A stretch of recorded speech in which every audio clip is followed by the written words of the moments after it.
لو جيت سألت واحد من مشجعي الزمالك قبل بداية الموسم تقول له أنت فريقك هيوصل لحد فين في الدوري، في البطولات، في أفريقيا، في الكاس؟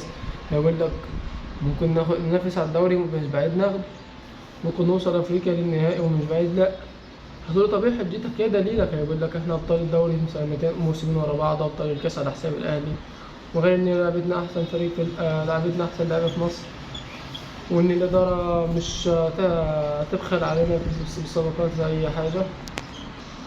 هقول لك صح ان لعيبتك بطل الدوري اخر موسمين، وان بطل الكاس، انما لعيبتك مش احسن لعيبه في مصر، وان الاداره الصفقات اللي هتجيبها مش لبن العصفور يعني اللي هتجيبه، هو يا دوبك هيجيب النواقص بالنسبه له هو، مش بالنسبه لاداره فنيه او مدير فني.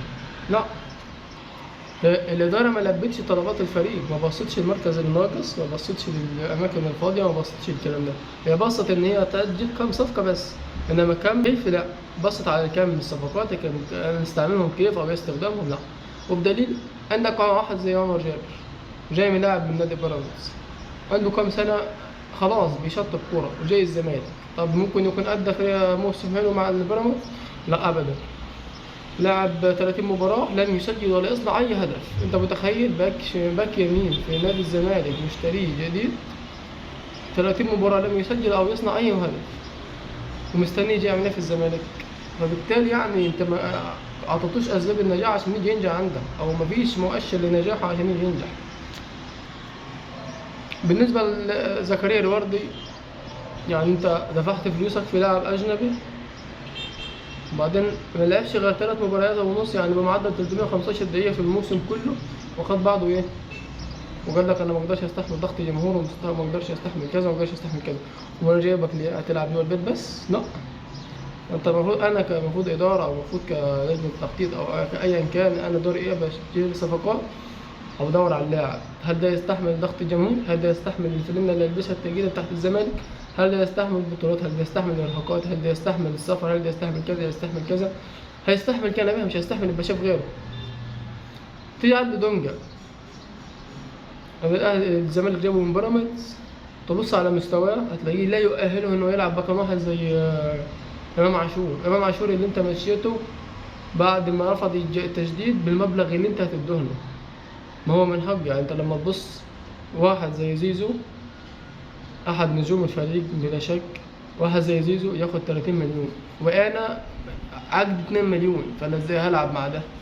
وبعدين هل انا مش مؤدي؟ لا انا مؤدي. هو امام عاشور بالنسبه من وجهه نظر اي محلل في مصر ان هو احد اسباب فوز الزمالك بالبطولات السابقه، زيه زي زيزو، لا يقل اهميه عن زيزو في الفريق، ومع ذلك مشى، لان مفيش سقف للرواتب معين.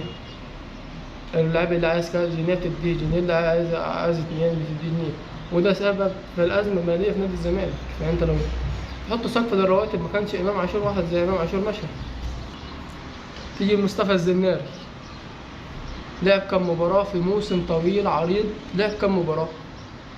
تبص ليه لعب 14 او 15 مباراه في كم مباراه في الموسم؟ 8 بس في دوري ابطال افريقيا، غير الدوري عد، غير الكاس عد، غير كذا عد. هتقول لي طب ما يلعب على حساب مين؟ الونش. هقول لك الونش منصاب، فانت لما ما كنتش تستغل عدم وجود الونش، هو مش موجود، وما تستغله متى؟ انت مستني تلعب على حساب مين؟ هتقول لي حسام عبد المجيد في اسوء احوال، هتقول لي محمد عبد الغني برضه في اسوء احوال.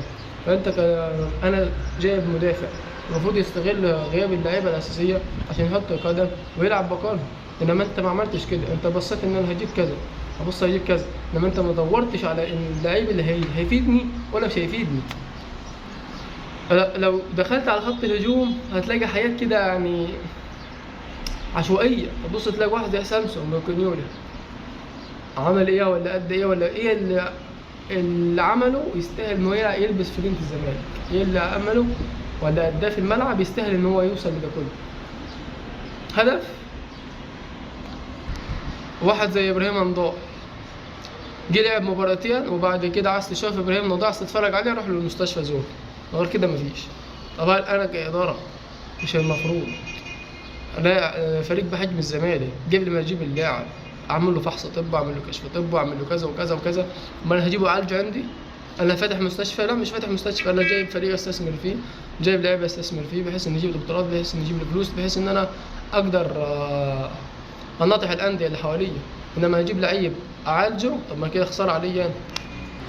بالنسبه عاد لمصطفى شلبي، هو اخر صفقه، يعني هي ده ممكن الصفقه الوحيده اللي تقدر تقول يعني بدات تظهر مع نادي الزمالك. انما غير كده مفيش ولا صفقه الزمالك نجح فيها او اداره الزمالك نجحت فيها. فبالتالي مفيش صفقات، فبالتالي مفيش تدعيمات، فبالتالي مفيش فريق، فبالتالي مفيش منافسه. وهل ده إذا استمر الحال على هذا الحال الموسم المقبل، فأنت ممكن تلاقي الزمالك مش في الدوري، مش في المربع الذهبي، ممكن تلاقيه في المنطقة الدافية. ده بالنسبة للعدد الصفقات اللي أنت جايبها. إنما اللعيبة اللي راحت على الزمالك ما قدرتش تحافظ عليها. واحد زي إمام عاشور، هل تقدر تعوضه في مصر؟ مفيش ولا لعيب يساوي لعيب يساوي إمام عاشور في مصر. مصطفى فتحي هل تقدر تعوضه؟